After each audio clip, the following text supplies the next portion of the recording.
राधे राधे दोस्तों। तो ये फूल मेरे लड्डू गोपाल के चढ़ाए हुए हैं। मुझे पता नहीं इसका क्या करना है, तो अभी तो मैं इसको पेड़ पे ही रख देती हूँ। अगर आपको पता है तो आप मुझे ज़रूर बताना। और अब मैं यहाँ पर नहा कर टीका लगा रही हूँ। इतनी सुबह सुबह जल्दी होती है ना कि बस कुछ समझ ही नहीं आता क्या करूँ कैसे करूँ, जल्दी जल्दी रहती है बहुत। और यहाँ पर मैं पूजा के लिए पानी भर रही हूँ। और पानी भरने के बाद मैं थोड़ी सी तुलसी की पत्तियाँ तोड़ लूँगी। मैं रोज़ फ्रेश तोड़ लेती हूँ 2-3, बाकी तो मेरे पास रहती है। अब मैं जा रही हूँ नीचे लड्डू गोपाल के रूम, यानी कि जो हमारे घर का मंदिर है वहाँ चल रही हूँ। और वहाँ जाते ही बस मैं जल्दी से गेट खोलूँगी। अब मैं यहाँ लाइट ऑन कर लेती हूँ और यहाँ भी पानी भर लेती हूँ। जो ऊपर पानी भरा था वो पूजा के लिए, वहाँ भी भगवान है ना, तो शंकर भगवान है, तो वहाँ पर उनके लिए भर देते हैं। और यहाँ नीचे नीचे भी भगवान है, तो यहाँ भी भर लेते हैं पानी।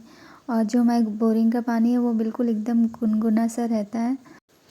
और यहाँ मेरे लड्डू गोपाल सो रहे हैं और उनके उठने से पहले मुझे सारी व्यवस्थाएं करनी पड़ती हैं। यहाँ इनके सारे सामान रखा हुआ है, तो जैसे दूध गर्म करना, पानी रखना, सब कुछ सारी चीज़ें पहले से ही करनी पड़ती है। अब मैं जल्दी से दूध गर्म कर लेती हूँ। और इतना आसान नहीं है लड्डू गोपाल की सेवा करना, लेकिन ठीक है, जब हम करते हैं तो फिर हमें आदत भी हो जाती है।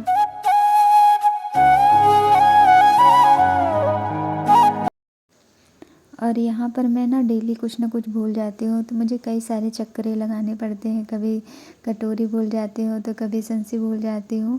और यहाँ दूध गर्म हो चुका है, तो यहाँ दूध को मैं रख लेती हूँ कटोरी में।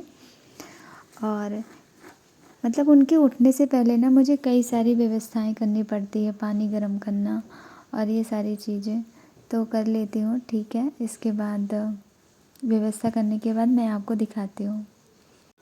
और यहाँ पर मैं जो रात को लड्डू गोपाल के लिए पानी रखती हूँ ना, तो उसको पलट कर फ्रेश पानी भर देती हूँ। और इससे पहले मैं इसको ग्लास से धुल लूँगी।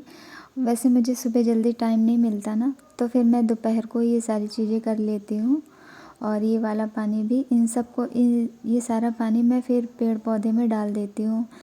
और इसी तरह ना मेरे साथ डेली होता है। जब मैं पूजा करने के लिए सोचती हूँ मैं शुरू करूँ, तभी मैं कुछ ना कुछ भूल जाती हूँ। तो फिर उठती हूँ, फिर जाती हूँ किचन में, फिर काम करूँगी, फिर आऊँगी। मतलब ऐसे कई सारे मुझे चक्करें लगानी पड़ती हैं। ठीक है, इसके बाद मैं पानी वानी भर कर रख देती हूँ। जब सारी व्यवस्थाएँ हो जाती हैं, इसके बाद ही मैं लड्डू गोपाल को उठाती हूँ। तो मैं ये फ्रेश पानी भर लेती हूँ और इसमें सारी तुलसी की पत्ती रख लेती हूँ। दिखने में तो ये सारी चीज़ें छोटी छोटी हैं, लेकिन इनको करने में टाइम तो लगता ही है। और जब मैं आती हूँ तो मेरे को लगता है कितनी जल्दी हो जाएगा ये सारा चीज़, तब जाकर मैं अपने लड्डू गोपाल को उठाऊँगी। और यहाँ पर मैं अपने लड्डू गोपाल को पुकारते हुए धीरे धीरे से उठाती हूँ। एकदम से अचानक से नहीं उठा देती, क्योंकि किसी के साथ भी ऐसा होना तो उसे बहुत बुरा लगता, अच्छा नहीं लगता।